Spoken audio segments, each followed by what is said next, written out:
আসসালামু আলাইকুম। যারা পাঁচ ব্যাংকের গ্রাহক আছেন, বিশেষ করে এটিএম কার্ড ব্যবহার করেন, তাদের জন্য মোটামুটি একটি সুসংবাদ আসতেছে বা অলরেডি সুসংবাদ চলে আসছে। প্রিয় দর্শক, আপনারা বিভিন্ন টিভি নিউজে সহ এই খবরটি দেখতে পাচ্ছেন। সেটি হলো যে যারা এটিএম কার্ড ব্যবহার করেন, তাদের আগের যে লিমিট ছিল ৫,০০০ টাকা, সেটাকে বৃদ্ধি করে বর্তমানে ২০,০০০ টাকা করা হয়েছে। এই ধরনের একটি নিউজ কিন্তু আমরা দেখতে পাচ্ছি। বিশেষ করে যারা এক্সিম ব্যাংকের কার্ড ব্যবহার করেন, এক্সিম এটিএম বুথে যখন আপনারা যেতেন, তখন কিন্তু আপনারা দিনে ৫,০০০ টাকার বেশি উত্তোলন করতে পারতেন না।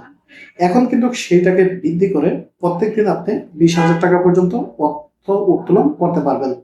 তার মানে আপনারা বুঝতে পারছেন যে এই ব্যাংকগুলোর কিছুটা স্বাভাবিক গতিতে ফিরতেছে, গ্রাহকদের কিছুটা আস্থা বাড়তেছে বা বাড়ানোর জন্য তারা যথাযথ প্রচেষ্টা চালু করছে। আপনারা জানেন যে গত ২ সপ্তাহ আগে আপনাদেরকে এই সম্মিলিত ইসলামী ব্যাংকের এমডি নিয়োগ দেওয়া হয়েছে এবং প্রশাসক যে বোর্ডগুলো আছে সেইগুলো কিন্তু তারা আস্তে আস্তে পরিবর্তন আনতেছে। এবং পাশাপাশি আপনাদেরকে এখানে যারা এক্সিম ব্যাংকের বুথে থেকে টাকা উত্তোলন করেন, সেখানে কিন্তু আজকে হঠাৎ করে ঘোষণা দিছে যে আপনারা ২০,০০০ টাকা করে উত্তোলন করতে পারবেন প্রতিদিন।